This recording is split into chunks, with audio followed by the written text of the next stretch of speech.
오늘 우리가 함께 볼 하나님의 말씀은 마가복음 4장 35절부터 39절입니다. 마가복음 4장 35절부터 39절까지 말씀 제가 봉독하겠습니다. 그날 저물 때에 제자들에게 이르시되 우리가 저편으로 건너가자 하시니 그들이 무리를 떠나 예수를 배에 계신 그대로 모시고 가매 다른 배들도 함께 하더니 큰 광풍이 일어나며 물결이 배에 부딪혀 들어와 배에 가득하게 되었더라. 예수께서는 고물에서 베개를 메고 주무시더니 제자들이 깨우며 이르되 선생님이여 우리가 죽게 된 것을 돌보지 아니하시나이까 하니 예수께서 깨어 바람을 꾸짖으시며 바다더러 이르시되 잠잠하라 고요하라 하시니 바람이 그치고 아주 잔잔하여 지더라. 아멘. 이스라엘 땅 동쪽에는 요단강이 흐르고 있습니다. 그리고 요단강 북쪽에는 갈릴리 바다라고 불리는 아주 큰 호수가 하나 있습니다. 얼마나 크길래 바다라고 불릴까요? 일단 호수의 북쪽 끝에서 남쪽 끝, 이 남북의 직선 거리를 재면 21km 정도 합니다. 그리고 동쪽 끝에서 서쪽 끝까지 길이를 재면 12km 정도 됩니다. 그리고 수심이 가장 깊은 곳은 40m가 넘는다고 합니다. 어마어마한 크기인데 지금 우리 교회가 있는 경북도청 신도시 전체 직선 거리가 가로로 5km 정도 합니다. 그러니까 단순하게 가로로 4배가 넘는다 할 수 있겠죠. 그리고 이 신도시 세로는 2.5km 정도 합니다. 그것도 엄청나게 차이가 되죠. 비교할 수 없을 정도로 우리가 살고 있는 이 도시의 몇 배가 되는 호수가 이제 갈릴리 호수다. 그래서 사람들이 바다처럼 이제 생각했다라고 할 수 있습니다. 게다가 갈릴리 호수 북쪽에는 헐몬산이 있었는데 그 헐몬산 꼭대기에서부터 내려오는 찬바람이 이 호수의 따뜻한 공기와 만나게 되면 폭풍이 많이 일어났다고 합니다. 이 폭풍이 보통 폭풍이 아닌 것이 그 갈릴리 호수에 아주 큰 파도를 일으키게 되는데 그 파도 높이가 3m가 넘는다고 하죠.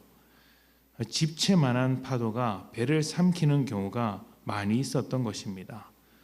오늘 말씀을 보면 예수님께서도 제자들과 함께 갈릴리 호수를 지나 다른 곳으로 가고 계시는데 지금 말씀드렸던 폭풍과 파도가 불어닥쳤던 곳입니다.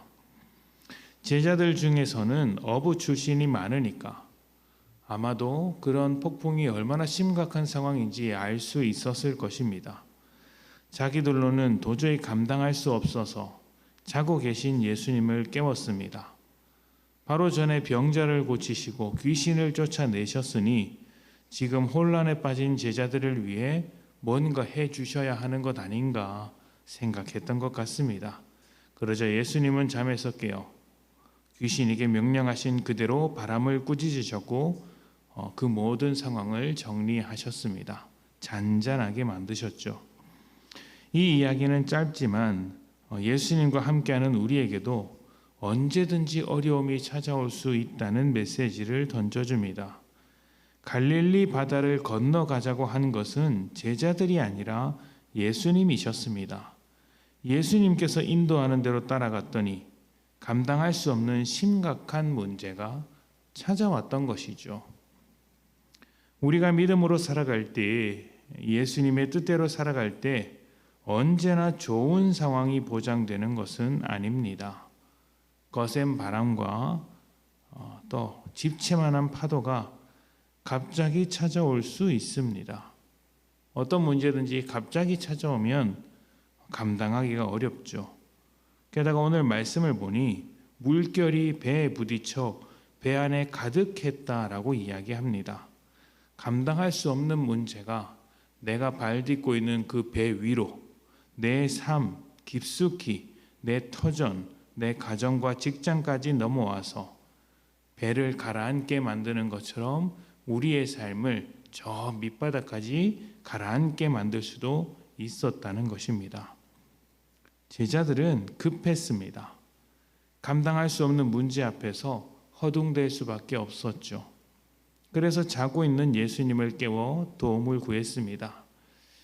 어쩌면 제자들은 참 어이가 없다라고 생각했을지도 모릅니다. 이 상황 자체가 예수님 때문에 벌어진 일 아니었습니까? 예수님께서 저리로 가자라는 말씀을 하지 않고 그 자리에 계셨더라면, 예수님을 따르지 않았더라면 어쩌면 만나지 않을 수도 있는 상황이었습니다. 그런데 정작 예수님은 주무시고 계십니다. 답답하죠. 우리도 그럴 때가 있지 않습니까? 나는 급한데 예수님께서는 아무런 반응을 하지 않고 그냥 조용히 계시는 일 말입니다. 마치 우리에게 관심이 없는 것처럼 우리의 필요에 눈 감으시고 주무시고 계시는 것 같은 때가 있습니다. 답답하죠. 그래서 제자들이 예수님을 깨운 것처럼 급하게 기도할 때가 많습니다. 왜 주무시고 계시느냐? 이렇게 따져 묻죠. 잠에서 깨신 예수님은 상황을 정리하시며 이렇게 말씀하셨습니다. 마가복음 4장 40절부터 41절인데요. 이에 제자들에게 이르시되 어찌하여 이렇게 무서워하느냐? 너희가 어찌 믿음이 없느냐 하시니 그들이 심히 두려워하여 서로 말하되 그가 누구이기에 바람과 바다도 순종하는가 하였더라. 아멘. 제자들은 자기들에게 닥친 상황만 생각했습니다. 중요한 것은 그 길로 인도하시는 주님이 누구시냐, 동행하고 계신 예수님이 어떤 분이시냐 하는 것인데 그런 생각을 해본 적은 없었던 것 같습니다. 그래서 예수님은 믿음이 없다라고 하셨죠. 믿음으로 살아갈 때 어떤 상황 가운데 있느냐, 어떤 상황을 만나게 되느냐, 어떤 문제를 만나게 되었느냐는 그렇게 중요한 문제가 아닙니다. 믿음의 길을 인도하시는 분이 누구시냐, 우리 주님께서 누구시냐가 훨씬 더 중요한 문제죠. 파도를 잠잠케 하시는 능력과 십자가를 지시기까지 사랑하시는 주님께서 우리를 붙잡고 인도하시는 길이라면 그 길 가운데 어떤 상황이 있을지라도 문제가 될 리가 없습니다. 주님이 계시기 때문이죠. 그래서 우리는 상황이 아니라 인도하시는 주님을 먼저 생각하고 먼저 묵상하고 먼저 찾아가야 합니다. 주님을 바라보는 것으로 상황을 해석하는 것이지, 상황을 통해 주님을 바라보면 오늘 제자들과 같이 믿음 없는 행동, 허둥대며 흔들리는 행동을 할 수밖에 없다는 것이죠. 믿음의 여정 가운데 여러분은 무엇을 바라보시겠습니까? 얼마나 좋은 형편인지, 얼마나 좋은 상황 속에서 살아가는지를 따지기보다 우리를 인도하시는 주님을 신뢰하는 것이 중요한 문제입니다. 주님을 바라보면서 우리가 살고 있는 이 믿음의 여정을 승리하는 여러분 되시기를 축복합니다.